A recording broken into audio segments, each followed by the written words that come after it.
형님, 저는 남한에 가고 싶습니다. 새벽 공기가 폐를 파고들었고 손끝이 시렸습니다. 철책선 너머 어둠은 움직임 하나 없이 고요했고 성우는 초소 안에서 감시경을 들여다보며 숨을 고르고 있었습니다. 심장 박동이 귀에 들릴 만큼 조용한 밤이었습니다. 그때 확성기에서 지직거리는 소음이 흘러나왔고 성우는 몸을 돌렸습니다. 또 시작이구나 싶었습니다. 선전 방송이 나올 시간이었으니까요. 그런데 이번엔 달랐습니다. 여성의 목소리가 흘러나왔고 그것은 말이 아니라 노래였습니다. 부드럽고 애잔한 멜로디가 밤 공기를 타고 철책을 넘어왔고 성우의 손이 떨리기 시작했습니다. 아니 이 노래는 성우의 입술이 마르고 목구멍이 조였습니다. 보고 싶은 얼굴, 그리운 사람들 가슴이 무너져 내렸습니다. 이 노래를 왜 지금 여기서 듣게 되는 겁니까? 성우는 확성기 쪽을 향해 고개를 들었고 눈을 감았습니다. 10년 전 병상에 누운 어머니의 떨리는 목소리가 귓가에 맴돌았고 어머니가 마지막으로 불러주시던 바로 그 노래였습니다. 왜 하필 이 노래가, 왜 하필 오늘 밤 이 철책 너머에서 흘러나와야 했습니까? 성우는 총을 든 손을 내려놓고 벽에 기댔습니다. 눈물이 차올랐고 참을 수가 없었습니다. 그 이야기를 지금부터 들려드리겠습니다. 시작 전에 여유가 되시는 분들께서는 구독과 좋아요 부탁드리며 지금 이 사연을 듣고 계신 지역을 댓글로 남겨주신다면 따뜻한 인사를 전하겠습니다. 2023년 11월 어느 날 새벽 2시였습니다. 강원도 최전방 비무장지대 철책선 감시초소. 북한군 중사 박성호는 야간 경계 근무를 서고 있었습니다. 34살 군 복무 16년 차였습니다. 그의 옆에는 김철수 상사가 함께 있었습니다. 39살로 성호보다 5년 선임이었고 같은 고향 출신이라 둘은 군에서 만나 가까워졌습니다. 철수 형은 성호의 가족 사정까지 알 정도로 가까운 사이였습니다. 초소안은 좁았고 오래된 난로에서 나오는 열기가 미약했습니다. 성우는 두꺼운 군복을 입고도 추위를 느꼈습니다. 철수 형은 구석에 앉아 담배를 피우고 있었고 담배 연기가 좁은 공간에 퍼졌습니다. 성우야, 오늘따라 춥네. 철수 형이 담배를 입에 문 채로 말했습니다. 예, 형님. 영하 10도는 될 것 같습니다. 성우는 손을 비비며 대답했습니다. 감시경을 통해 철책선 너머를 들여다봤지만 아무것도 보이지 않았습니다. 그저 어둠뿐이었습니다. 손목시계를 봤습니다. 2시 28분. 교대까지 아직 1시간 반이 남았습니다. 길고 지루한 시간이었습니다. 그때였습니다. 남측 확성기에서 지직거리는 소음이 들려왔습니다. 성우는 몸을 돌렸습니다. 철수 형도 담배를 끄고 귀를 기울였습니다. 또 선전 방송 시작하나 보네. 철수 형이 시큰둥하게 말했습니다. 확성기 방송은 늘 있는 일이었습니다. 대부분 정치적 선전이나 북한을 비난하는 내용이었고 성우나 철수 형 같은 병사들은 그냥 무시하는 게 상례였습니다. 듣다가 적발되면 문제가 될 수 있었으니까요. 그런데 이번엔 달랐습니다. 확성기에서 흘러나온 건 말이 아니라 음악이었습니다. 부드러운 여성의 목소리가 멜로디를 타고 흘러나왔습니다. 성우는 귀를 기울였습니다. 이상했습니다. 평소엔 듣지 않으려 했는데 오늘은 자꾸 귀가 그쪽으로 갔습니다. 보고 싶은 얼굴, 그리운 사람들. 노랫말이 또렷하게 들렸습니다. 성우의 손이 떨렸습니다. 총을 쥔 손에 힘이 빠졌고 심장이 빠르게 뛰기 시작했습니다. 이 노래는 성우는 확성기가 있는 남쪽 하늘을 향해 고개를 들었습니다. 철수 형이 이상하다는 듯 성우를 쳐다봤습니다. 성호야, 왜 그래? 어디 아프냐? 아닙니다, 형님. 성호는 고개를 저었지만 목소리가 떨렸습니다. 노래는 계속 흘러나왔습니다. 한 소절, 한 소절이 성호의 가슴을 파고들었습니다. 10년 전 어머니가 병상에서 불러주시던 바로 그 노래였습니다. 어머니는 몸이 너무 약해져서 목소리도 제대로 나오지 않았지만 그래도 성호의 손을 잡고 이 노래를 불러주셨습니다. 작고 떨리는 목소리로 한 소절 한 소절 천천히. 성호는 눈을 감았습니다. 어머니의 얼굴이 떠올랐습니다. 수척하고 창백한 얼굴, 하지만 성호를 바라보는 눈빛만은 따뜻했던 그 얼굴. 어머니는 마지막 날들의 성호에게 비밀을 털어놓으셨습니다. 자신이 태어난 곳은 여기가 아니라 남쪽 부산이라는 곳이었고 전쟁 때 북으로 끌려왔다고, 평생 고향을 그리워하며 살았지만 돌아갈 수 없었다고, 그리고 이 노래를 불러주시며 말씀하셨습니다. 성호야, 엄마는 평생 고향에 못 가봤어. 너라도 자유롭게 살았으면 좋겠구나. 노래가 끝났습니다. 확성기는 다시 지직거리는 소음만 내다가 꺼졌습니다. 성호는 눈을 떴습니다. 눈물이 뺨을 타고 흘러내렸습니다. 성호는 급히 손으로 눈물을 닦았지만 계속 흘러나왔습니다. 철수 형이 놀란 표정으로 성호에게 다가왔습니다. 야, 성호야. 왜 우냐? 무슨 일이야? 아닙니다, 형님. 그냥 갑자기 어머니 생각이 나서. 성호는 고개를 숙였습니다. 철수 형은 성호의 어머니가 돌아가신 걸 알고 있었습니다. 10년 전 일이었으니까요. 철수 형은 성호의 어깨에 손을 올렸습니다. 그래, 많이 보고 싶겠다. 나도 우리 어머니 생각나네. 철수 형의 목소리도 조금 떨렸습니다. 둘은 잠시 아무 말 없이 서 있었습니다. 초소 밖에서는 바람 소리만 들렸습니다. 성호는 가슴속에서 무언가가 타오르는 걸 느꼈습니다. 어머니의 마지막 말씀이 계속 머릿속을 맴돌았습니다. 너라도 자유롭게 살았으면 좋겠구나. 성호는 주먹을 꽉 쥐었습니다. 가슴속에서 무언가가 타오르는 걸 느꼈고 그것이 무엇인지 알 수 없었지만 두려웠습니다. 철수 형은 성호의 어깨를 한 번 더 두드리고 자기 자리로 돌아갔고 다시 담배에 불을 붙였습니다. 성호는 초소 구석에 앉아 무릎을 끌어안았습니다. 눈을 감자 10년 전 그날이 선명하게 떠올랐습니다. 2013년 11월이었습니다. 어머니는 병원 침대에 누워 계셨고 얼굴은 뼈만 남아 있었습니다. 폐렴이 악화되어 숨쉬기조차 힘들어 보였습니다. 성호는 24살이었고 막군에 입대한 지 얼마 되지 않았을 때였습니다. 휴가를 받아 병원에 왔고 어머니 곁에 앉아 손을 잡았습니다. 어머니의 손은 차갑고 가벼웠습니다. 뼈와 피부만 남은 것 같았습니다. 성호야. 어머니가 작은 목소리로 불렀습니다. 성호는 어머니 얼굴에 귀를 가까이 댔습니다. 예, 어머니. 엄마가 너한테 말 안 한 게 있어. 어머니의 목소리가 떨렸습니다. 성호는 고개를 들어 어머니를 바라봤습니다. 어머니의 눈에 눈물이 고여 있었습니다. 무슨 말씀이십니까? 엄마가 태어난 곳은 여기가 아니란다.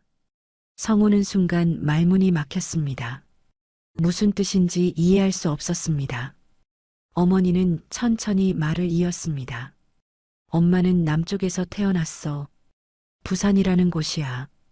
바다가 보이는 곳이었어. 성호의 심장이 빠르게 뛰기 시작했습니다.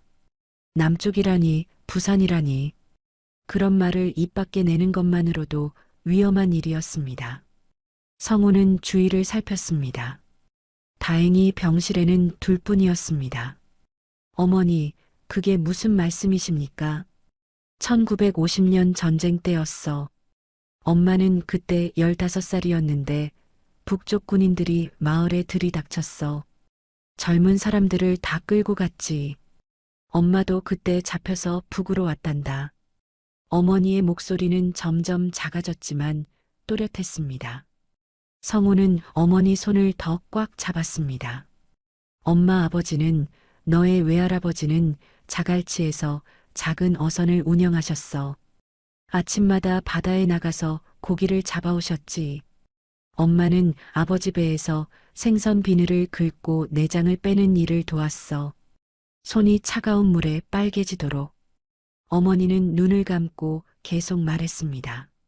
마치 그 시절로 돌아간 것처럼 목소리에 그리움이 묻어났습니다. 시장 골목길에는 늘 사람들이 북적였고 아주머니들이 큰 소리로 생선을 팔았어. 엄마는 학교 끝나면 시장에 가서 아버지를 도왔지. 그때는 몰랐어. 그게 얼마나 자유롭고 행복한 시간이었는지. 성우는 입술을 깨물었습니다. 어머니가 이런 이야기를 하신 건 처음이었습니다. 평생 숨기고 사셨던 비밀이었습니다. 엄마는 평생 고향을 그리워했어. 밤마다 꿈을 꿨지. 바닷가를 걷는 꿈, 아버지 어선에서 일하는 꿈. 근데 한 번도 못 갔어. 한 번도 돌아가지 못했어. 어머니의 눈에서 눈물이 흘러내렸습니다. 성우도 눈물이 났습니다. 어머니가 평생 얼마나 외롭고 힘들게 사셨을지 상상이 되었습니다. 성우야, 엄마가 너한테 노래 하나 불러줄게. 엄마가 어렸을 때 자주 듣던 노래야. 어머니는 작고 떨리는 목소리로 노래를 부르기 시작했습니다. 숨이 차서 한 소절 부르고는 잠시 쉬었다가 다시 불렀습니다. 보고 싶은 얼굴, 그리운 사람들. 그 노래였습니다. 오늘 밤 확성기에서 흘러나온 바로 그 노래였습니다. 성우는 어머니 손을 두 손으로 감싸 쥐고 귀를 기울였습니다. 어머니의 목소리는 약했지만 멜로디는 또렷했습니다. 애틋하고 그리운 선율이었습니다. 노래가 끝나자 어머니는 한참을 숨을 고르다가 다시 입을 열었습니다. 성우야, 엄마는 이제 곧 갈 것 같구나. 어머니, 그런 말씀 마십시오. 성우는 고개를 저었지만 어머니는 쓰게 웃었습니다. 아니야, 엄마는 알아. 이제 얼마 안 남았어. 근데 후회되는 게 하나 있어. 고향 땅을 한 번도 못 밟아봤다는 거야. 바닷가를 걷고 싶었는데, 아버지 무덤에 가고 싶었는데, 어머니의 목소리가 떨렸습니다. 성우는 어머니 손에 이마를 대고 울었습니다. 성우야, 너는 엄마처럼 살지 마. 엄마는 평생 갇혀서 살았어. 너라도 자유롭게 살았으면 좋겠구나. 내가 가고 싶은 곳에 가고 하고 싶은 일 하면서 살았으면. 어머니, 약속해 줄래? 엄마 대신 자유롭게 살아준다고. 성우는 고개를 끄덕였습니다. 어머니는 안심한 듯 눈을 감았습니다. 일주일 후 어머니는 세상을 떠나셨습니다. 성우는 장례를 치르고 다시 부대로 돌아갔습니다. 그리고 10년이 흘렀습니다. 성우는 어머니의 말씀을 잊으려 했습니다. 여기서 평범하게 살면 되는 거라고, 어머니의 고향 이야기는 그냥 먼 나라 이야기라고 생각하려 했습니다. 하지만 오늘 밤 그 노래를 듣는 순간 모든 게 되살아났습니다. 성우는 초소 구석에서 눈을 떴습니다. 뺨에 눈물 자국이 말라 있었습니다. 철수 형은 여전히 담배를 피우고 있었고 성우를 힐끗 쳐다봤지만 아무 말도 하지 않았습니다. 성우는 주머니에서 낡은 사진 한 장을 꺼냈습니다. 어머니의 젊은 시절 사진이었습니다. 20살쯤 되어 보이는 어머니가 환하게 웃고 계셨습니다. 성우는 사진을 오래 바라봤습니다. 어머니는 평생 고향에 가지 못하고 돌아가셨습니다. 그 마지막 소원을 이루지 못하고. 성우는 사진을 다시 주머니에 넣고 창밖을 바라봤습니다. 철책 너머 남쪽 하늘에는 별이 총총했습니다. 저 별들 아래 어디쯤에 어머니의 고향이 있을까요? 부산이라는 곳이, 바다가 보이는 그곳이. 성우는 한참을 그렇게 서 있었습니다. 그날 이후 성우는 달라졌습니다. 근무 중에도 자꾸 확성기 쪽을 쳐다봤고 혹시 또 그 노래가 나오지 않을까 귀를 기울였습니다. 밤이면 잠을 이루지 못했습니다. 눈을 감으면 어머니가 보였고 어머니의 마지막 말씀이 들렸습니다.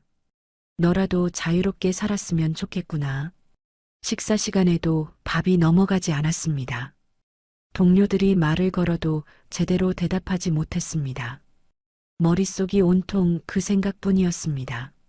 사흘째 되던 날 철수 형이 성우를 불렀습니다. 성우야, 잠깐 나와봐. 둘은 막사 뒤편으로 나갔습니다. 해는 벌써 지고 어둠이 내리고 있었습니다. 철수 형이 담배를 꺼내 물고 불을 붙였습니다. 담배 연기가 차가운 공기 속으로 퍼졌습니다. 너 요새 이상하다. 철수 형이 담배를 빼물고 말했습니다. 성우는 대답하지 않았습니다. 그날 밤 이후로 완전히 딴 사람 됐어. 밥도 안 먹고 잠도 안 자고. 무슨 일 있냐? 아무 일 없습니다, 형님. 성우는 고개를 저었지만 목소리에 힘이 없었습니다. 철수 형은 성우를 빤히 쳐다봤습니다. 나한테 거짓말하지 마. 우리 몇 년 알고 지낸 사이인데 뭔가 있잖아. 성우는 입술을 깨물었습니다. 철수 형은 자신이 믿을 수 있는 유일한 사람이었습니다. 같은 고향 출신이고 군 생활 내내 형처럼 돌봐준 분이었습니다. 하지만 이 말을 꺼내는 건 위험했습니다. 너무나 위험한 일이었습니다. 형님, 저 형님한테 물어볼 게 있습니다. 철수 형이 담배를 한 모금 빨고 연기를 내뱉었습니다. 뭔데? 성우는 한참을 망설였습니다. 주위를 살폈습니다.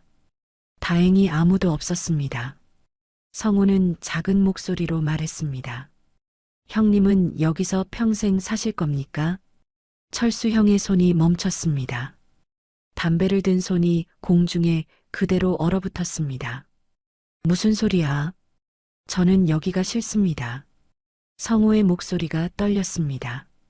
한번 시작한 말은 멈출 수 없었습니다. 매일 같은 일 반복하고 미래도 없고 형님도 아시잖습니까? 우리가 아무리 열심히 해봤자 달라지는 게 없다는 거. 철수 형은 아무 말도 하지 않았습니다. 그저 성우를 빤히 쳐다봤습니다. 저는 나가고 싶습니다, 형님. 어디로? 남쪽으로. 순간 철수 형의 얼굴이 굳었습니다. 담배가 손에서 떨어질 뻔했습니다. 철수 형은 급히 주위를 둘러봤습니다. 그리고 성우의 팔을 잡고 더 어두운 곳으로 끌고 갔습니다. 미쳤냐, 너. 그게 무슨 소리야? 철수 형의 목소리가 낮게 깔렸습니다. 화가 난 것인지 놀란 것인지 알 수 없었습니다. 형님, 저 진심입니다. 진심? 탈북이 뭔 줄 알고 진심이야. 그거 걸리면 너만 죽는 게 아니야. 가족도 다 끌려가. 3대가 멸문당한다고. 압니다. 다 압니다. 성우는 고개를 숙였습니다. 당연히 알고 있었습니다. 탈북은 곧 사형이었고 가족들도 수용소로 끌려갔습니다. 하지만 성우에게는 가족이 없었습니다. 어머니도 돌아가셨고 아버지는 성우가 어렸을 때 탄광사고로 세상을 떠났습니다. 형제도 없었습니다. 형님, 저는 가족이 없습니다. 끌려갈 사람도 없습니다. 철수 형이 성우를 잡은 손에 힘을 주었습니다. 그래도 안 돼. 넌 여기 사람이야. 여기서 태어나고 여기서 자랐잖아. 아닙니다. 성우는 고개를 들어 철수 형을 똑바로 쳐다봤습니다. 제 어머니는 남쪽 사람이었습니다. 부산에서 태어나셨어요. 전쟁 때 북으로 끌려오셨고요. 철수 형의 눈이 커졌습니다. 뭐? 어머니는 돌아가시기 전에 저한테 말씀하셨습니다. 평생 고향에 가고 싶었는데 못 갔다고.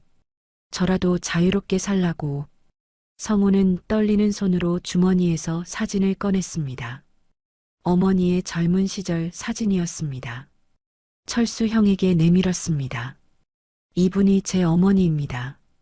20살 때 사진이에요. 부산 자갈치 시장에서 찍으셨대요.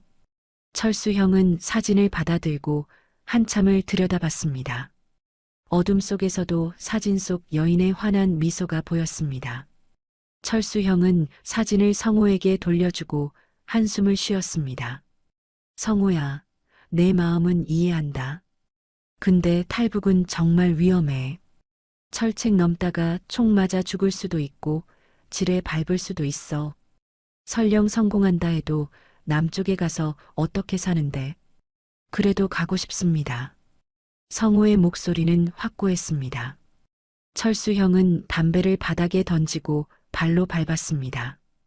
그런 소리 다시는 하지 마. 나한테도 다른 사람한테도. 알았지. 형님, 그냥 여기서 살아. 조용히 평범하게.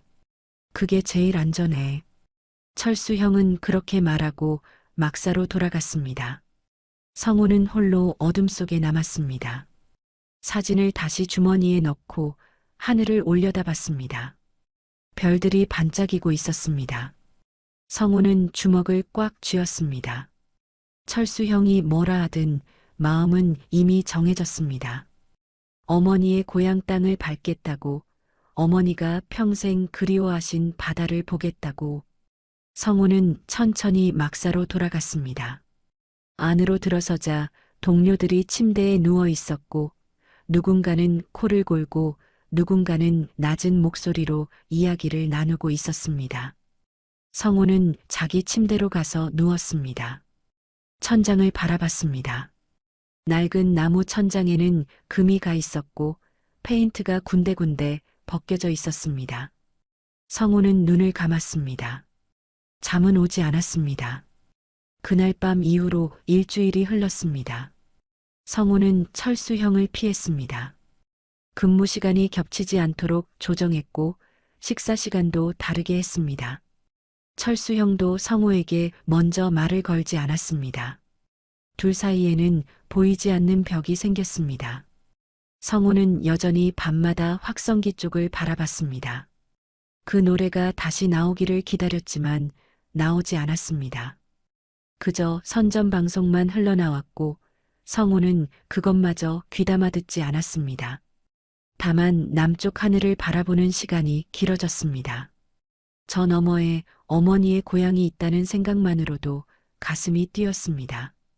철수는 성호와의 대화 이후로 잠을 제대로 자지 못했습니다. 눈을 감으면 성호의 얼굴이 떠올랐고 그 간절한 눈빛이 보였습니다. 저는 나가고 싶습니다, 형님. 남쪽으로.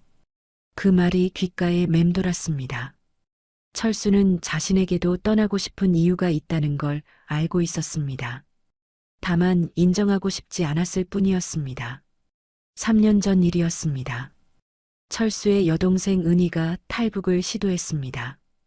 25살이던 은희는 두만강을 건너려다 국경 경비대에 붙잡혔습니다. 은희는 수용소로 끌려갔고 그 이후로 소식이 끊겼습니다. 살아있는지 죽었는지조차 알 수 없었습니다. 가족들은 연좌제로 감시 대상이 되었습니다. 철수의 부모님은 마을에서 쫓겨나 산골로 이주해야 했고 철수는 군에서 승진이 막혔습니다. 아무리 성실하게 근무해도 소용없었습니다. 반역자의 가족이라는 낙인이 찍혔으니까요. 철수는 처음엔 은희를 원망했습니다. 왜 그런 짓을 했냐고, 가족 생각은 안 했냐고. 하지만 시간이 지나면서 생각이 바뀌었습니다. 은희도 살고 싶었을 것입니다. 자유롭게 살고 싶었을 것입니다.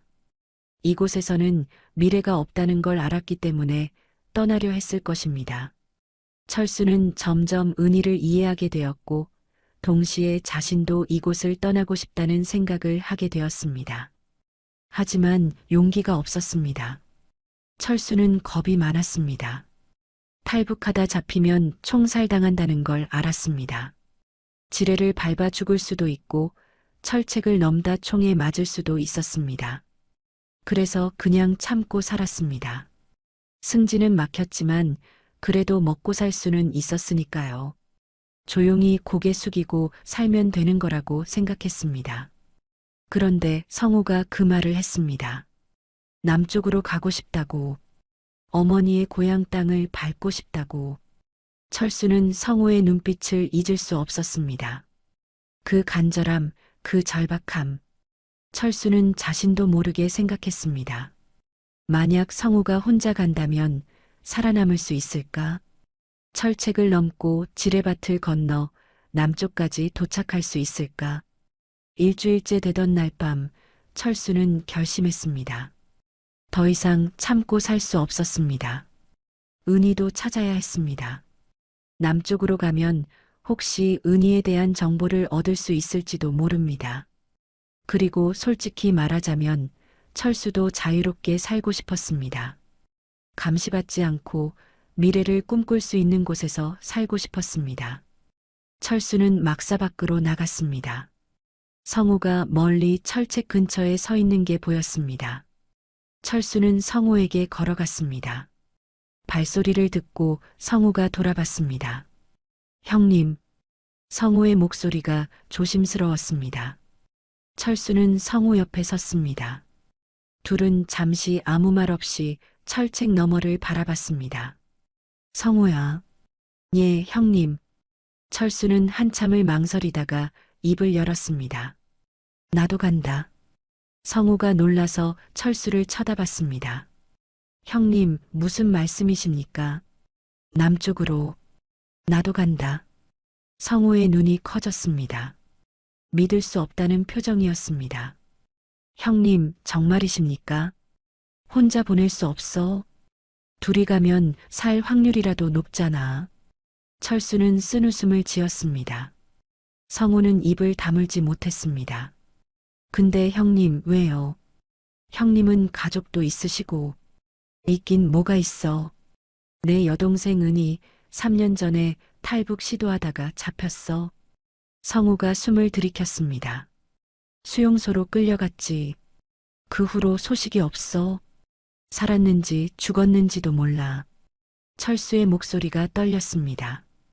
우리 가족은 연자제로 감시받고 나는 승진도 막혔어. 아무리 열심히 해도 미래가 없어. 여기 남아봤자 뭐하겠어. 성우는 아무 말도 하지 못했습니다. 철수 형에게도 그런 사정이 있는 줄 몰랐습니다. 그리고 솔직히 말하면 나도 자유롭게 살고 싶어. 감시받지 않고 하고 싶은 말하고 가고 싶은 곳 가고 그렇게 살고 싶어. 철수가 성우를 똑바로 쳐다봤습니다. 너 혼자 가면 위험해. 둘이 가면 서로 도울 수 있잖아. 그래서 나도 간다. 성우의 눈에 눈물이 고였습니다. 철수 형의 손을 꽉 잡았습니다. 형님, 감사합니다. 고맙긴. 나도 내 이유로 가는 거야. 둘은 서로를 바라봤습니다.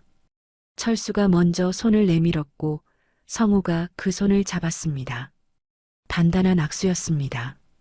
성우야, 이제 돌아갈 수 없어. 알지. 압니다, 형님. 잡히면 둘 다 죽어. 압니다. 그래도 가겠냐? 예, 형님. 가겠습니다. 철수가 고개를 끄덕였습니다. 둘의 손은 여전히 단단하게 맞잡혀 있었습니다. 이제 돌아갈 수 없는 결정이었습니다. 살아서 남쪽 땅을 밟거나 아니면 도중에 죽거나 둘 중 하나였습니다. 철수가 성우의 손을 놓고 주위를 살폈습니다. 아무도 없었습니다. 다만 멀리서 순찰병의 발소리가 희미하게 들렸고 둘은 본능적으로 목소리를 낮췄습니다. 성우야, 지금부터 우리가 해야 할 일을 정리하자. 철수가 낮은 목소리로 말했습니다. 성우는 고개를 끄덕이고 철수 형의 말에 집중했습니다. 먼저 근무 교대 시간을 파악해야 해. 우리가 움직일 수 있는 시간이 언제인지 정확히 알아야 한다. 예, 형님. 그 다음은 감시 카메라 위치. 어디가 사각지대인지 확인해야 해. 초소에서 철책까지 가는 동안 들키면 안 되니까. 성우는 머릿속으로 지도를 그렸습니다. 초소에서 철책까지는 약 200m 거리였습니다. 중간에 나무가 우거진 곳이 있었고 거기가 아마 가장 안전할 것 같았습니다. 형님, 초소에서 150m 지점에 나무 숲이 있습니다. 거기는 감시 카메라가 잘 안 보입니다. 맞아, 나도 그 생각했어. 거기를 통과해야 해. 철수가 담배를 꺼내 물었습니다. 불을 붙이고 한 모금 빨았습니다. 연기가 입에서 나와 밤 공기 속으로 사라졌습니다. 그리고 철책을 끊을 도구가 필요해. 철사 절단기를 구해야 하는데 정비반에 있을 거야. 형님이 구하실 수 있으십니까? 할 수 있어. 다음 주에 정비반 당직이거든. 그때 몰래 빼돌릴게. 성우는 안도했습니다. 철수 형이 함께하니 훨씬 수월했습니다. 혼자였다면 어떻게 해야 할지 막막했을 것입니다. 그리고 가장 중요한 게 지뢰밭이야. 철수의 목소리가 더 낮아졌습니다. 지뢰밭. 철책을 넘어도 비무장지대에는 지뢰가 묻혀 있었습니다. 한 발만 잘못 디디면 그대로 끝이었습니다. 형님, 제가 지난달에 순찰 돌았을 때 지뢰밭 지도를 봤습니다. 성우가 조심스럽게 말했습니다. 어디 있어, 그 지도? 작전실에 있습니다. 근데 외부 반출은 불가능합니다. 그럼 외워야겠네. 철수가 담배를 한 번 더 빨았습니다. 내일부터 작전실 당직 설 때마다 그 지도를 봐. 경로를 머릿속에 완전히 집어넣어. 하나라도 틀리면 우리 둘 다 죽어. 알겠습니다, 형님. 성우는 긴장했습니다. 지뢰밭 지도를 외운다는 게 쉬운 일은 아니었습니다. 하지만 해야 했습니다. 살기 위해서라도. 언제 갈 거야? 철수가 물었습니다. 성우는 잠시 생각했습니다. 금음날이 좋을 것 같습니다. 달이 없으면 어둠이 짙으니까요. 맞아. 다음 금음이 언제지? 11월 29일입니다. 철수가 손목시계를 봤습니다. 오늘이 11월 22일이었습니다. 일주일 남았습니다. 일주일이면 준비할 수 있겠어? 할 수 있습니다, 형님. 좋아. 그럼 11월 29일로 정하자. 그날 새벽에 움직인다. 둘은 다시 손을 맞잡았습니다. 이제 날짜까지 정해졌습니다. 돌이킬 수 없는 길이었습니다. 다음 날부터 둘은 준비에 들어갔습니다. 성우는 작전실 당직을 설 때마다 지뢰밭 지도를 들여다봤습니다. 지도에는 지뢰가 묻힌 위치가 빨간 점으로 표시되어 있었고 안전 경로가 파란 선으로 그려져 있었습니다. 성우는 그 경로를 외웠습니다. 초소에서 철책까지 200m, 철책을 넘어 왼쪽으로 15m, 그 다음 직진 30m, 다시 오른쪽으로 20m, 머릿속으로 수없이 반복했습니다. 철수는 정비반 당직을 설 때 철사 절단기를 빼돌렸습니다. 낡은 공구함 뒤에 숨겨두었고 아무도 눈치채지 못했습니다. 그리고 근무 교대 시간표를 정확히 파악했습니다. 새벽 3시에서 4시 사이가 가장 허술했습니다. 다음 조가 오기 전 30분 동안 초소가 비는 경우가 많았습니다. 그 틈을 노려야 했습니다. 이틀째 되던 날 철수가 성우에게 작은 메모지를 건넸습니다. 거기에는 숫자들이 적혀 있었습니다. 뭡니까, 형님? 근무 교대 시간이야. 29일 새벽 3시 20분에 우리 둘 다 초소에 있어. 그때가 가장 안전해. 성우는 메모지를 주머니에 넣었습니다. 그리고 그날 밤 혼자 있을 때 메모지를 꺼내 불에 태웠습니다. 증거를 남기면 안 되었습니다. 사흘째 되던 날 성우는 지뢰밭 경로를 완벽하게 외웠습니다. 눈을 감고도 그 경로를 따라갈 수 있었습니다. 철수에게 보고했고 철수는 만족스러운 표정을 지었습니다. 잘했어. 근데 한 번 더 확인하자. 나한테 말해봐. 성우는 눈을 감고 경로를 말했습니다. 초소에서 철책까지 200m, 나무숲을 통과합니다. 철책을 넘어 왼쪽으로 15m, 큰 바위가 있는 곳까지 갑니다. 거기서 직진 30m, 작은 언덕이 나옵니다. 언덕을 넘어 오른쪽으로 20m, 그 다음부터는 남측 철책까지 안전합니다. 철수가 고개를 끄덕였습니다. 완벽해. 근데 어두운 밤에 큰 바위랑 작은 언덕을 찾을 수 있겠어? 할 수 있습니다. 큰 바위는 사람 키보다 높고 작은 언덕은 경사가 있어서 발로 느낄 수 있습니다. 좋아. 나흘째 되던 날, 철수는 성호에게 작은 가방을 건넸습니다. 뭡니까, 형님? 물이랑 비상식량 좀 챙겼어. 많이는 못 가져가. 무거우면 빨리 못 뛰니까. 성호는 가방을 받았습니다. 생각보다 가벼웠습니다. 형님도 챙기셨습니까? 그럼. 나도 준비했지. 엿새째 되던 날, 성호는 어머니 사진을 꺼내 오래 들여다봤습니다. 어머니의 환한 미소가 보였습니다. 성호는 사진 뒷면에 작은 글씨로 적었습니다. 어머니, 곧 고향에 갑니다. 그리고 사진을 가슴에 품었습니다. 철수는 여동생 은희가 마지막으로 보낸 편지를 다시 읽었습니다. 3년 전 편지였습니다. 오빠, 나 자유롭게 살고 싶어. 짧은 문장이었지만 은희의 간절함이 느껴졌습니다. 철수는 편지를 접어 주머니에 넣었습니다. 11월 28일 밤, 둘은 마지막으로 만났습니다. 초소 뒤편 어두운 곳이었습니다. 내일이야. 철수가 말했습니다. 성우는 고개를 끄덕였습니다. 형님, 준비 다 되셨습니까? 다 됐어. 너는? 저도 됐습니다. 둘은 서로를 바라봤습니다. 철수가 성우의 어깨에 손을 올렸습니다. 성우야, 내일 새벽 3시 20분. 정확히 그 시간에 움직인다. 알았지. 예, 형님. 잡히면 죽는다. 지뢰 밟아도 죽는다. 총 맞아도 죽는다. 압니다. 그래도 가겠냐? 예, 형님. 가겠습니다. 철수가 쓴웃음을 지었습니다. 나도 가겠어. 살아서 남쪽 땅을 밟자. 예, 형님. 꼭 살아서 갑니다. 둘은 다시 단단하게 악수했습니다. 내일이면 모든 게 결정될 것입니다. 둘은 막사로 돌아갔고 각자의 침대에 누웠습니다. 성우는 천장을 바라보며 눈을 감았지만 잠이 오지 않았습니다. 심장이 빠르게 뛰었고 손바닥에 땀이 났습니다. 옆 침대에서 동료가 코를 골았고 그 소리가 이상하게도 안정감을 주었습니다.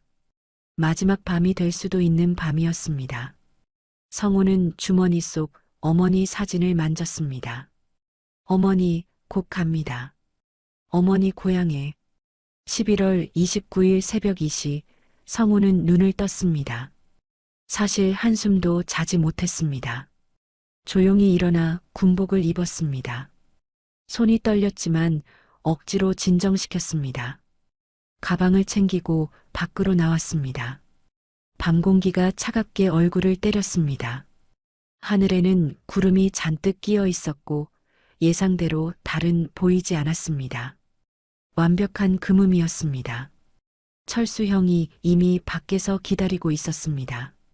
둘은 서로를 바라보고 고개를 끄덕였습니다. 말이 필요 없었습니다. 철수가 앞장섰고 성우가 뒤를 따랐습니다. 초소로 향했습니다. 발소리를 최대한 죽였습니다. 멀리서 순찰병의 발소리가 들렸고 둘은 그림자 속으로 몸을 숨겼습니다. 순찰병이 지나갔고 다시 움직였습니다. 초소에 도착했습니다. 당직병은 졸고 있었습니다. 철수가 조용히 문을 열고 들어갔고 성우도 따라 들어갔습니다. 당직병이 눈을 떴습니다. 아, 상사님. 벌써 교대 시간입니까? 아니, 아직 1시간 남았어. 그냥 일찍 왔어. 너 좀 쉬어. 감사합니다. 당직병은 초소 구석으로 가서 다시 눈을 감았습니다. 철수와 성우는 창가에 섰습니다. 철수가 손목시계를 봤습니다. 3시 15분. 5분 남았습니다. 성우의 심장이 귀에 들릴 만큼 크게 뛰었습니다. 손에 땀이 흥건했습니다. 철수가 성우를 쳐다봤고 성우도 철수 형을 봤습니다. 철수가 작은 목소리로 물었습니다. 준비됐냐? 예, 형님. 지금 나가면 돌아올 수 없어. 압니다. 철수가 고개를 끄덕였습니다. 시계를 다시 봤습니다. 3시 19분. 1분 남았습니다. 성우는 깊게 숨을 들이쉬었습니다. 철수가 문 쪽으로 움직였습니다. 당직병은 여전히 자고 있었습니다. 3시 20분. 철수가 문을 열었습니다. 삐걱 소리가 났지만 당직병은 깨지 않았습니다. 둘은 초소 밖으로 나왔습니다. 밤은 고요했습니다. 바람 소리만 들렸습니다. 철수가 앞장서고 성우가 뒤를 따랐습니다. 초소에서 멀어졌습니다. 50m, 100m, 낮은 자세로 이동했습니다. 성우의 다리가 떨렸지만 계속 움직였습니다. 철수 형의 뒷모습만 보고 따라갔습니다. 숨소리를 죽였습니다. 입으로 숨을 쉬면 소리가 날까봐 코로만 천천히 숨을 들이쉬고 내쉬었습니다. 150m 지점에 도착했습니다. 나무 숲이었습니다. 둘은 나무 그늘 속으로 몸을 숨겼습니다. 잠시 멈춰섰습니다. 철수가 손목시계를 봤습니다. 3시 24분. 교대 시간까지 36분 남았습니다. 충분한 시간이었습니다. 아니, 충분해야 했습니다. 성우는 등에서 식은땀이 흘러내리는 걸 느꼈습니다. 심장은 여전히 미친 듯이 뛰었습니다. 철수가 앞을 가리켰습니다. 저기 50m만 더 가면 철책이었습니다. 둘은 다시 움직이기 시작했습니다. 나무 사이를 빠져나왔습니다. 탁 트인 공간이었습니다. 감시 카메라가 있을 수 있었습니다. 하지만 돌아갈 수 없었습니다. 철수가 달리기 시작했고 성우도 따라 달렸습니다. 발소리가 땅을 울렸습니다. 숨이 거칠어졌습니다. 차가운 공기가 목구멍을 태웠습니다. 200m 지점에 도착했습니다. 철책선이 바로 앞에 있었습니다. 높이 3m의 철조망이었습니다. 철수와 성우는 철책 앞에 무릎을 꿇었습니다. 성우는 잠깐 뒤를 돌아봤습니다. 저 너머에 초소가 있었고 그 너머에 마을이 있었습니다. 34년을 살았던 땅이었습니다. 어머니가 묻힌 땅이었습니다. 가슴이 먹먹했습니다. 하지만 돌아갈 수 없었습니다. 어머니도 원하지 않으셨을 것입니다. 철수 형이 성우의 어깨를 쳤습니다. 성우야, 가자. 성우는 고개를 돌려 앞을 봤습니다. 철수 형이 가방에서 철사 절단기를 꺼냈습니다. 낡고 녹슨 도구였지만 충분히 날카로웠습니다. 철수가 철조망에 절단기를 갖다 댔습니다. 성우는 주위를 경계했습니다. 귀를 쫑긋 세웠습니다. 바람 소리, 풀 흔들리는 소리, 그리고 저 멀리서 들리는 개 짖는 소리. 철수가 철사를 자르기 시작했습니다. 딱! 철사가 끊어지는 소리가 밤 공기를 갈랐습니다. 성우는 주먹을 쥐었습니다. 너무 큰 소리였습니다. 철수도 그걸 아는지 잠시 멈췄습니다. 주위를 살폈습니다. 아무 반응이 없었습니다. 다시 시작했습니다. 딱딱. 철사가 하나씩 끊어졌습니다. 땀이 철수의 이마에서 흘러내렸습니다. 성우는 계속 주위를 경계했습니다. 심장이 입으로 튀어나올 것 같았습니다. 절반쯤 끊었을 때였습니다. 뒤쪽에서 소리가 들렸습니다. 발소리였습니다. 여러 명의 발소리. 성우는 얼어붙었습니다. 철수도 손을 멈췄습니다. 둘은 서로를 쳐다봤습니다. 발소리가 점점 가까워졌습니다. 그리고 손전등 불빛이 하늘을 가르며 이쪽으로 향했습니다. 거기 누구냐? 순찰병의 고함 소리였습니다. 성호의 온몸이 얼어붙었습니다. 들켰습니다. 끝났습니다. 철수가 성호의 팔을 잡았습니다. 순찰병이 달려오는 소리가 들렸습니다. 손전등 불빛이 둘을 비췄습니다. 거기서 움직이지 마. 순찰병이 소리쳤습니다. 3명이었습니다. 총을 들고 있었습니다. 성호는 숨이 멎는 것 같았습니다. 이제 어떻게 해야 합니까? 철수 형을 쳐다봤습니다. 철수 형의 얼굴에는 땀이 흥건했지만 눈빛은 흔들리지 않았습니다. 순찰병들이 20m 앞까지 왔습니다. 철수가 성호에게 속삭였습니다. 뛰어. 예. 지금 당장 뛰어. 철수가 소리쳤고 절반만 끊어진 철책을 억지로 벌렸습니다. 철사가 손을 찢었지만 상관없었습니다. 성호를 밀어 넣었습니다. 빨리. 성호는 본능적으로 몸을 철책 사이로 밀어 넣었습니다. 철사가 옷을 찢고 피부를 파고들었습니다. 팔에서 피가 흘렀습니다. 아팠지만 멈출 수 없었습니다. 철수 형도 뒤따라 들어왔습니다. 둘은 철책을 빠져나왔습니다. 뒤에서 총소리가 울렸습니다. 타타탕. 총알이 머리 위를 스쳐 지나갔습니다. 휙 하는 소리와 함께 귓가를 스쳤습니다. 성호는 넘어졌습니다. 땅에 손을 짚었고 다시 일어났습니다. 철수 형이 성호의 팔을 잡아 끌었습니다. 조금만 더, 조금만. 둘은 앞만 보고 달렸습니다. 뒤에서 순찰병들의 고함 소리가 들렸습니다. 사격, 사격. 그리고 다시 총소리가 울렸습니다. 타타타탕. 연속으로 발사되는 총소리가 밤을 갈랐습니다. 총알이 땅을 파고들었고 흙이 튀었습니다.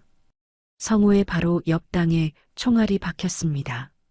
너무 가까웠습니다. 성호는 본능적으로 몸을 낮췄지만 달리기를 멈추지 않았습니다. 형님, 괜찮으십니까? 성호가 소리쳤습니다. 숨이 차서 목소리가 제대로 나오지 않았습니다. 괜찮아. 계속 뛰어. 철수 형의 목소리도 거칠었습니다. 둘은 지그재그로 달렸습니다. 총알을 피하기 위해서였습니다. 오른쪽으로 왼쪽으로 숨이 목구멍까지 차올랐습니다. 다리가 후들거렸지만 멈출 수 없었습니다. 멈추면 죽었습니다. 뒤에서 순찰병들이 철책을 향해 달려오는 소리가 들렸습니다. 발소리, 고함소리, 무전기 소리, 탈북 시도, 2명, 즉시 지원 요청. 성호의 등에서 식은땀이 폭포처럼 흘렀습니다. 심장이 터질 것 같았습니다. 하지만 다리는 계속 움직였습니다. 살기 위해, 어머니의 고향에 가기 위해 30m쯤 달렸을 때였습니다. 철수 형이 비틀거렸습니다. 순간 속도가 느려졌습니다. 성호가 뒤를 돌아봤습니다. 형님, 괜찮아, 계속 뛰어. 하지만 괜찮지 않았습니다. 철수 형의 다리에서 피가 흘렀습니다. 군복 바지가 젖어 있었습니다. 총알이 스친 것입니다. 성호는 철수 형의 팔을 잡았습니다. 형님, 다쳤습니다. 알아, 근데 멈출 수 없어. 가자. 철수가 이를 악물고 다시 달리기 시작했습니다. 다리를 절었지만 속도를 늦추지 않았습니다. 성호는 철수 형의 팔을 잡고 함께 달렸습니다. 뒤에서 총소리가 또 울렸습니다. 타타탕. 이번에는 조금 멀었습니다. 순찰병들이 철책에서 쏘고 있는 것 같았습니다. 거리가 벌어지고 있었습니다. 조금만 더 형님, 조금만 더 가면 됩니다. 성호가 소리쳤습니다. 철수가 고개를 끄덕였습니다. 둘은 계속 달렸습니다. 50m, 60m. 뒤에서 순찰병들의 목소리가 점점 멀어졌습니다. 총소리도 뜸해졌습니다. 어둠이 둘을 감쌌습니다.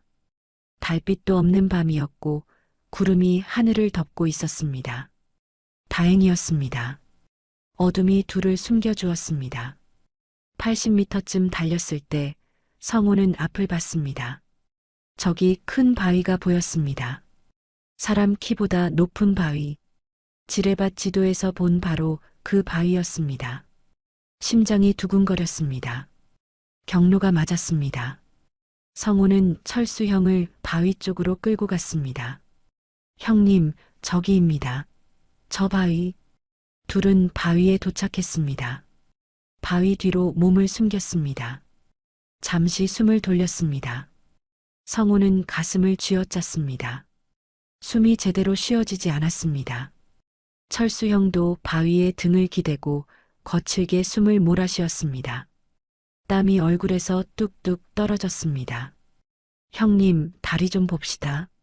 성우가 철수형의 다리를 살폈습니다. 어둠 속이라 잘 보이지 않았지만 손으로 만져보니 따뜻한 피가 묻었습니다. 성우는 급히 옷자락을 찢어 철수형의 다리에 묶었습니다. 지혈을 해야 했습니다. 아, 아파. 철수가 신음했습니다. 성우는 최대한 단단하게 묶었습니다. 조금만 참으십시오, 형님. 남쪽 가면 치료받을 수 있습니다. 알아, 고맙다. 철수가 성우의 어깨를 쳤습니다. 둘은 잠시 바위 뒤에서 숨을 골랐습니다. 뒤를 돌아봤습니다. 저 멀리 손전등 불빛이 보였습니다. 순찰병들이 추격하고 있었습니다. 하지만 방향을 잘 모르는 것 같았습니다. 손전등이 이리저리 흔들렸습니다. 어둠이 둘을 구했습니다. 형님, 이제 지뢰밭입니다. 성우가 낮은 목소리로 말했습니다. 철수가 고개를 끄덕였습니다. 경로 기억하지? 예, 바위에서 직진 30m입니다. 작은 언덕까지. 좋아, 내가 따라갈게. 천천히 가자. 둘은 일어났습니다. 철수형이 다리를 저렸지만 걸을 수는 있었습니다. 성우가 앞장섰습니다. 바위를 뒤로하고 앞으로 나아갔습니다. 한 걸음씩 조심스럽게. 땅을 밟을 때마다 온몸에 긴장이 흘렀습니다. 지뢰를 밟으면 끝이었습니다. 둘 다 죽었습니다. 성우는 머릿속으로 지도를 그렸습니다.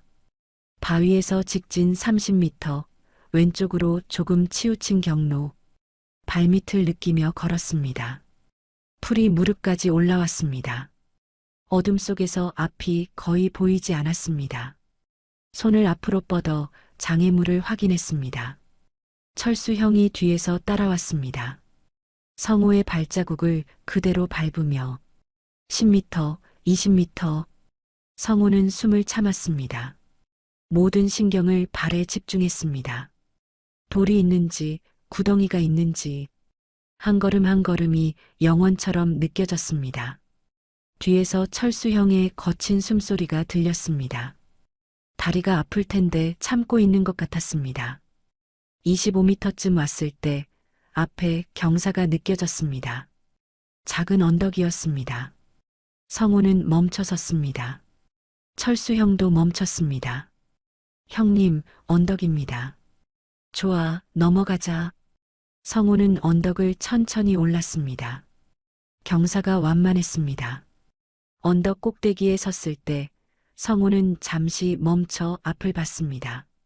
저 멀리 희미하게 불빛이 보였습니다. 남쪽이었습니다. 남한이었습니다. 성우의 가슴이 뛰었습니다. 조금만 더 가면 되었습니다. 언덕을 내려갔습니다. 그리고 오른쪽으로 20m. 지도에 따르면 그 다음부터는 안전했습니다. 지뢰가 없는 구역이었습니다. 성우는 방향을 틀었습니다. 철수형이 뒤따랐습니다. 5m, 10m, 15m. 성우는 기도했습니다. 제발 지뢰가 없기를. 20m에 도착했습니다. 성우는 숨을 크게 들이쉬었습니다. 해냈습니다. 지뢰밭을 통과했습니다. 형님, 이제 안전합니다. 철수가 안도의 한숨을 쉬었습니다. 잘했어, 성우야. 둘은 다시 달리기 시작했습니다. 이제 지뢰 걱정은 없었습니다. 앞만 보고 달렸습니다. 철수 형은 다리를 절었지만 멈추지 않았습니다. 성우는 철수 형의 팔을 잡고 함께 달렸습니다. 뒤를 돌아봤습니다. 순찰병들의 손전등 불빛이 아직 멀리 보였습니다. 하지만 거리가 벌어지고 있었습니다. 순찰병들은 지뢰밭 앞에서 멈춘 것 같았습니다. 감히 들어오지 못하는 것입니다. 형님, 저기요. 저기. 성우가 앞을 가리켰습니다. 100m 앞에 철책선이 보였습니다. 남한 철책선이었습니다. 높고 단단한 철조망이 어둠 속에서도 선명하게 보였습니다. 성우는 눈물이 났습니다. 다 왔습니다. 거의 다 왔습니다. 죽어도 남쪽에서 죽는다. 철수 형이 소리쳤습니다. 목소리에 힘이 실렸습니다. 둘은 마지막 힘을 짜내 달렸습니다. 다리는 후들거렸고 숨은 목구멍까지 차올랐지만 멈출 수 없었습니다. 남한 철책선이 점점 가까워졌습니다. 80m, 60m, 40m. 성우의 눈에서 눈물이 흘렀습니다. 땀인지 눈물인지 구분이 안 되었지만 계속 흘러내렸습니다. 철수 형은 다리를 심하게 절었지만 이를 악물고 달렸습니다. 20m 앞까지 왔을 때 갑자기 강한 불빛이 둘을 비췄습니다. 서치라이트였습니다. 성우와 철수는 눈이 부셔 손으로 얼굴을 가렸습니다. 그리고 확성기에서 목소리가 울려 퍼졌습니다. 거기 멈춰. 손들어. 남한 군인의 목소리였습니다. 성우는 즉시 두 손을 번쩍 들었습니다. 철수 형도 손을 들었습니다. 둘은 그 자리에 멈춰 섰습니다. 숨이 가빠서 제대로 서 있기도 힘들었습니다. 성우의 다리가 떨렸습니다. 철책선 너머에서 군인들이 나타났습니다. 4명이었습니다. 모두 총을 겨누고 있었습니다. 한 군인이 확성기를 들고 다시 소리쳤습니다. 신분을 밝혀라. 너희는 누구냐? 성우는 떨리는 목소리로 대답했습니다. 저희는 북한군입니다. 목소리가 갈라졌습니다. 기침이 나왔지만 참았습니다. 귀순하러 왔습니다. 남쪽으로 왔습니다. 군인들이 서로 쳐다봤습니다. 한 명이 무전기를 들고 보고했습니다. 본부, 여기 GP-7, 북한군 2명 월경, 귀순 의사 표명, 지시바람. 무전기에서 지직거리는 소리가 들렸고 곧 응답이 왔습니다. 확인. 안전조치 후 인계. 부상 여부 확인. 군인 한 명이 앞으로 나왔습니다. 총은 여전히 성우와 철수를 향하고 있었습니다. 천천히 이쪽으로 와. 손은 계속 들고. 성우는 천천히 걸어갔습니다. 철수 형도 뒤따랐지만 다리를 절어서 느렸습니다. 성우가 뒤돌아봤습니다. 형님, 괜찮으십니까? 괜찮아, 계속 가. 철수가 이를 악물고 걸었습니다. 피가 묻은 바지가 어둠 속에서도 보였습니다. 군인들도 그걸 눈치챘습니다. 부상자 있음, 의무병 대기. 다른 군인이 무전기에 대고 소리쳤습니다.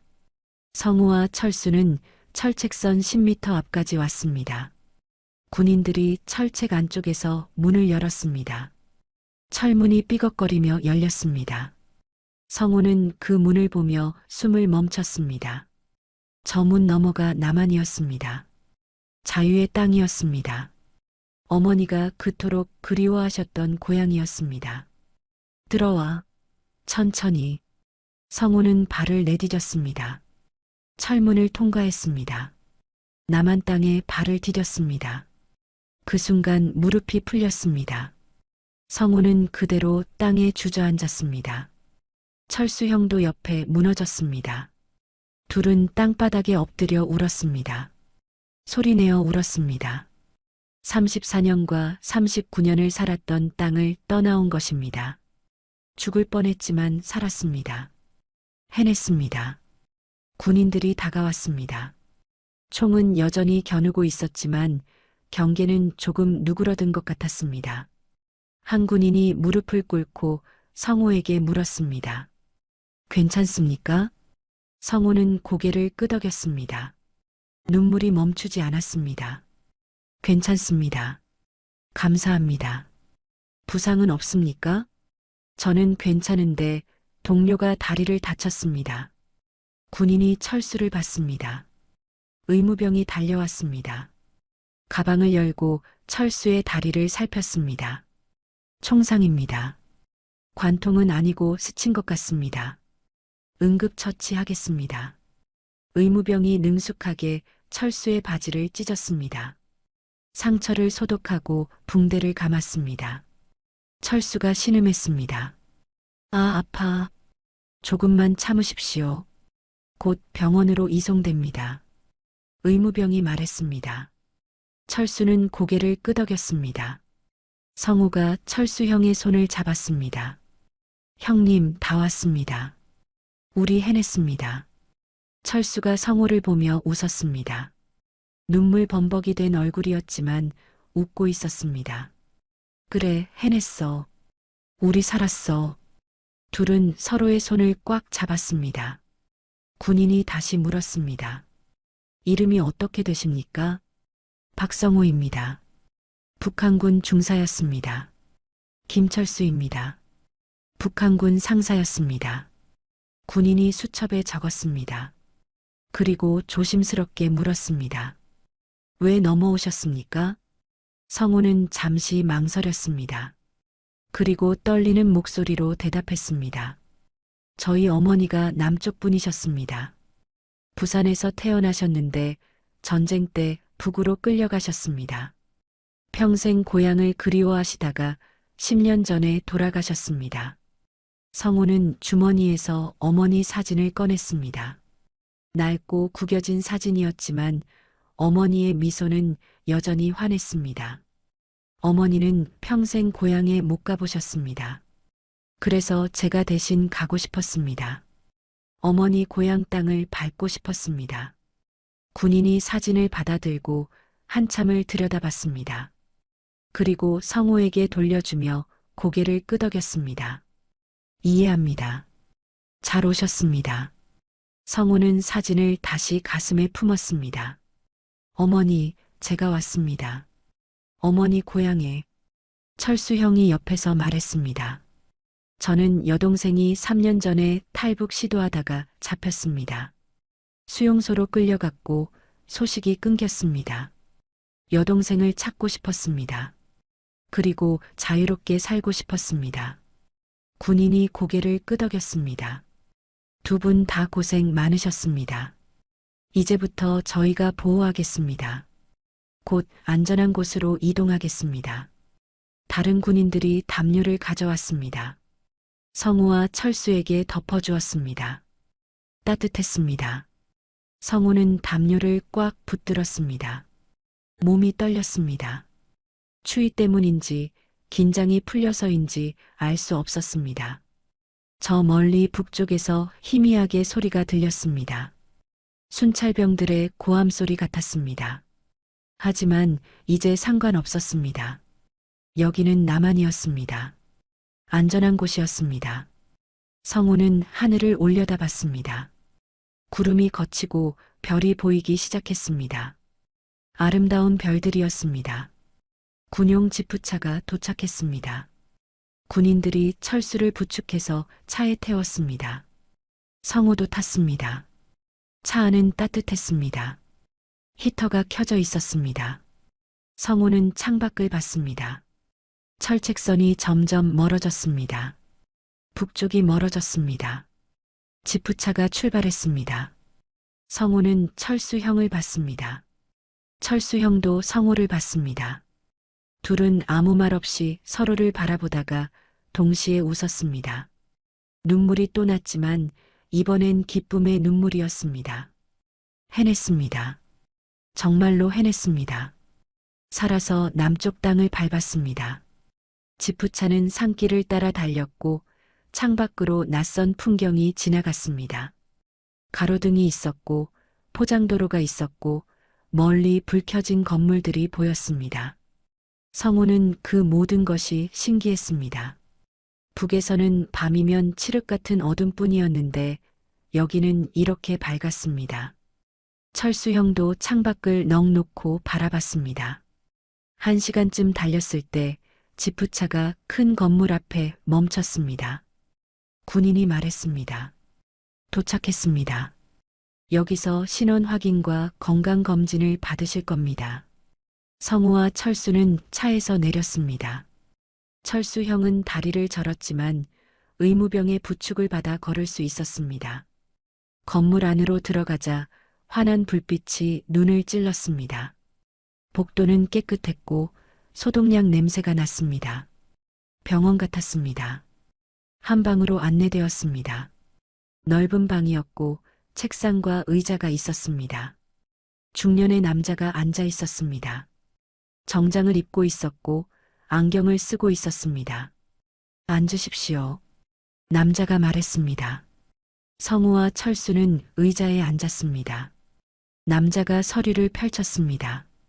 저는 국가정보원 담당자 김민수입니다. 두 분의 신원 확인을 도와드리겠습니다. 먼저 이름과 출생 연도를 말씀해 주시겠습니까? 박성우입니다. 1989년생입니다. 김철수입니다. 1984년생입니다. 김민수가 적었습니다. 그리고 계속 질문했습니다. 고향이 어디인지, 부모님은 누구인지, 군 경력은 어떤지. 성우와 철수는 솔직하게 대답했습니다. 숨길 이유가 없었습니다. 질문은 1시간 넘게 이어졌습니다. 마지막에 김민수가 물었습니다. 귀순 동기가 무엇입니까? 성우는 주머니에서 어머니 사진을 꺼냈습니다. 김민수에게 보여주었습니다. 제 어머니입니다. 1935년 부산에서 태어나셨습니다. 1950년 전쟁 때 북으로 끌려가셨고 2013년에 돌아가셨습니다. 김민수가 사진을 받아들고 자세히 봤습니다. 어머니 성함이 어떻게 되십니까? 박순자입니다. 본명은 최순자였다고 들었습니다. 북에서 박씨 성을 쓰셨습니다. 김민수가 메모했습니다. 어머니에 대해 더 아시는 게 있습니까? 가족관계라든지. 아버지, 그러니까 외할아버지가 자갈치에서 어선을 운영하셨다고 들었습니다. 성함은 모릅니다. 어머니가 자세히 말씀 안 하셨습니다. 김민수가 고개를 끄덕였습니다. 알겠습니다. 조사해 보겠습니다. 전쟁 당시 실종자 명단이 있으니 거기서 찾을 수 있을 겁니다. 성우의 가슴이 두근거렸습니다. 정말로 찾을 수 있을까요? 어머니 가족을. 김민수가 철수를 봤습니다. 김철수 씨는요? 저는 여동생이 3년 전에 탈북을 시도했습니다. 김은희입니다. 1998년생입니다. 두만강을 건너다가 국경 경비대에 붙잡혔고 수용소로 끌려갔습니다. 김민수가 적었습니다. 소식이 끊겼다고 하셨죠? 예, 그 후로 아무 소식이 없습니다. 살았는지 죽었는지도 모릅니다. 철수의 목소리가 떨렸습니다. 김민수가 고개를 끄덕였습니다. 여동생에 대한 정보도 찾아보겠습니다. 탈북자 데이터베이스에 기록이 있을 수 있습니다. 감사합니다. 철수가 고개를 숙였습니다. 3개월이 흘렀습니다. 성우와 철수는 하나원이라는 곳에서 지냈습니다. 탈북자들을 위한 교육시설이었습니다. 남한 사회에 적응하는 법을 배웠습니다. 한국어 표현, 경제 시스템, 생활 방식. 모든 게 낯설었지만 배웠습니다. 철수 형의 다리는 완전히 나았습니다. 성우는 매일 밤 어머니 사진을 보며 기도했습니다. 가족을 찾을 수 있기를. 어느 날 김민수 담당자가 찾아왔습니다. 성우를 불렀습니다. 성우는 긴장했습니다. 김민수의 표정이 평소와 달랐습니다. 뭔가 말하고 싶은 게 있는 것 같았습니다. 박성호 씨, 어머니에 대해 조사 결과가 나왔습니다. 성우의 심장이 빠르게 뛰었습니다. 찾으셨습니까? 예, 1950년 전쟁 당시 실종자 명단에서 최순자라는 이름을 찾았습니다. 부산 자갈치 출신, 1935년생. 아버지 최만수 씨가 신고한 기록이 있습니다. 성우는 숨을 멈췄습니다. 외할아버지 이름까지 나왔습니다. 외할아버지는 어떻게 되셨습니까?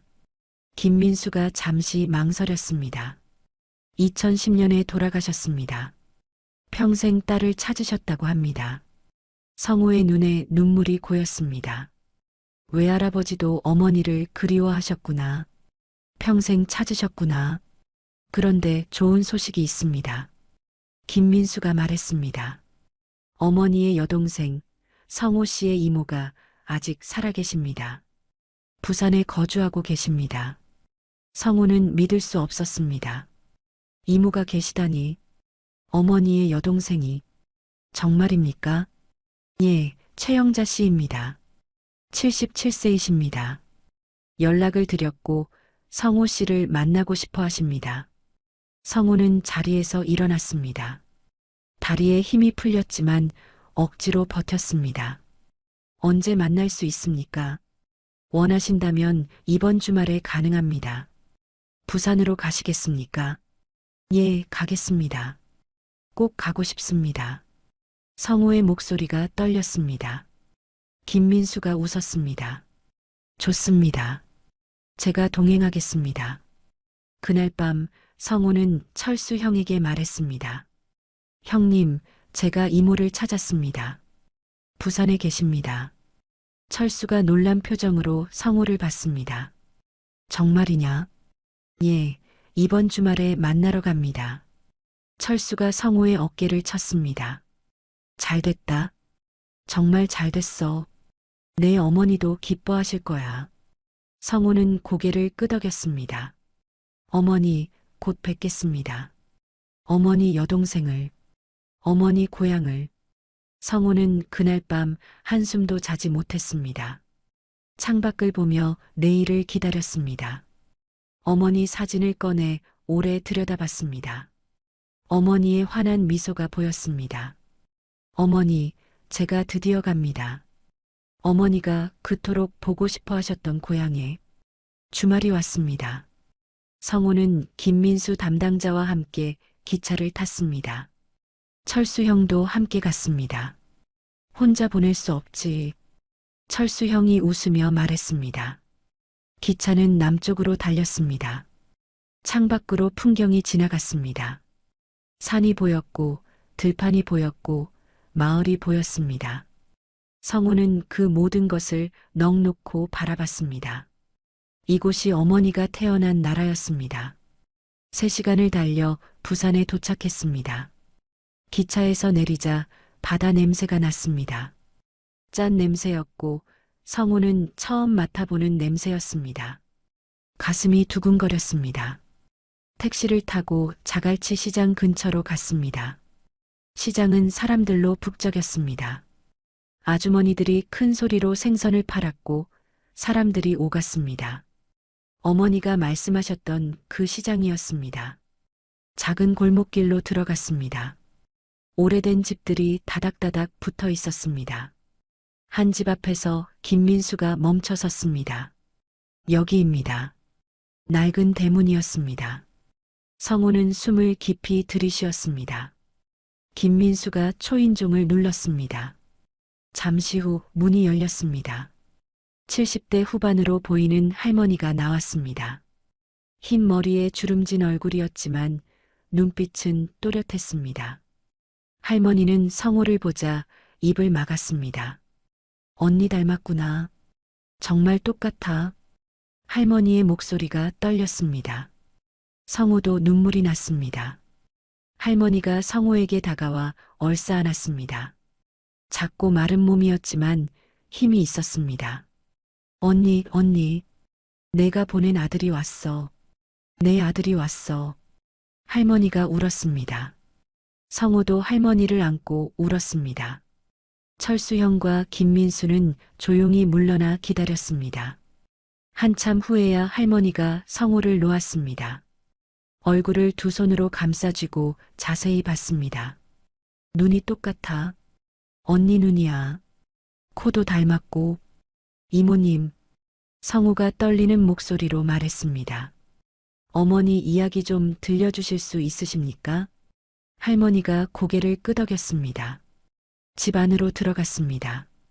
작은 거실이었습니다. 할머니가 앨범을 꺼냈습니다. 낡은 흑백 사진들이 있었습니다. 할머니가 한 장을 가리켰습니다. 이게 언니야. 15살 때 사진 속 소녀가 웃고 있었습니다. 성호가 가진 사진과 같은 사람이었습니다. 어린 어머니였습니다. 언니는 착했어. 맞이라서 동생들을 많이 챙겼지. 나는 막내였는데 언니가 늘 돌봐줬어. 할머니가 사진을 쓰다듬었습니다. 전쟁이 나던 날 언니는 시장에 나가 있었어. 아버지 일을 돕고 있었지. 근데 북쪽 군인들이 마을에 들이닥쳤어. 젊은 사람들을 다 끌고 갔어. 언니도 그때 잡혀갔어. 할머니의 목소리가 떨렸습니다. 아버지가 미친 듯이 찾아다녔어. 전쟁이 끝나고도 계속 찾으셨어. 경찰서에 신고도 하고 실종자 명단도 계속 확인하셨어. 근데 소식이 없었어. 70년 넘게. 성호는 주머니에서 어머니 사진을 꺼냈습니다. 할머니에게 보여줬습니다. 이모님, 어머니 사진입니다. 북에서 찍으신 거예요. 할머니가 사진을 받아들고 한참을 들여다봤습니다. 눈물이 뚝뚝 떨어졌습니다. 언니 고생 많았겠다. 정말 많이 힘들었겠다. 할머니가 사진을 가슴에 안았습니다. 성호도 울었습니다. 할머니가 성호의 손을 잡았습니다. 성호야, 내가 와줘서 고맙다. 언니 대신 와줘서. 이모님, 어머니가 평생 이곳을 그리워하셨습니다. 매일 밤 꿈을 꾸셨대요. 바닷가를 걷는 꿈을. 할머니가 고개를 끄덕였습니다. 그럼 바다 가자. 언니가 좋아하던 바닷가로. 할머니와 성호, 철수형, 김민수는 함께 바다로 갔습니다. 자갈치 시장에서 걸어서 10분 거리였습니다. 바다가 보였습니다. 넓고 푸른 바다였습니다. 파도가 밀려왔다 밀려갔습니다. 성호는 멈춰 섰습니다. 어머니가 그토록 보고 싶어 하셨던 바다였습니다. 어머니가 어렸을 때 매일 보셨던 바다였습니다. 성호는 바다를 향해 걸어갔습니다. 파도가 발을 적셨습니다. 차가웠지만 기분이 좋았습니다. 성호는 어머니 사진을 꺼냈습니다. 사진을 바다를 향해 들었습니다. 어머니, 제가 왔습니다. 어머니 고향에 왔습니다. 어머니가 그리워하셨던 바다입니다. 성호의 목소리가 바람에 실려 날아갔습니다. 철수형이 옆에 섰습니다. 조용히 성호의 어깨에 손을 올렸습니다. 잘했어, 성호야. 내 어머니 소원 이뤄드렸어. 성호는 고개를 끄덕였습니다. 파도 소리가 들렸습니다. 갈매기가 울었습니다. 하늘은 맑았고 햇살은 따뜻했습니다. 성호는 눈을 감았습니다. 어머니의 목소리가 들리는 것 같았습니다. 성호야, 고맙다. 정말 고맙다. 할머니가 다가왔습니다. 성호의 다른 쪽에 섰습니다. 셋은 그렇게 바다를 바라봤습니다. 오래오래. 파도가 밀려왔다 밀려가고 시간이 천천히 흘렀습니다. 성호는 처음으로 평화를 느꼈습니다. 어머니도 이제 편히 쉬실 수 있을 것 같았습니다. 그날 저녁 할머니의 집에서 저녁을 먹었습니다. 할머니가 직접 만든 생선찌개였습니다. 따뜻하고 맛있었습니다. 할머니가 말했습니다. 성호야, 자주 놀러와. 이제 우리 가족이잖아. 예, 이모님. 자주 오겠습니다. 성우는 웃었습니다. 가족. 이제 성우에게도 가족이 생긴 것입니다. 철수 형도 웃었습니다.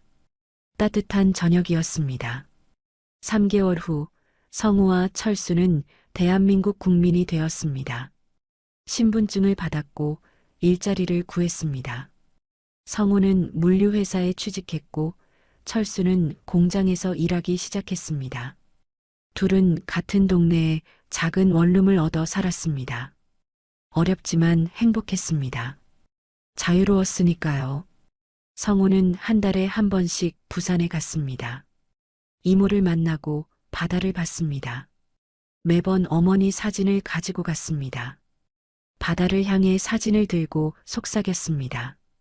어머니, 저 잘 살고 있습니다. 파도는 언제나 답했습니다. 철수는 여동생에 대한 소식을 계속 찾았습니다.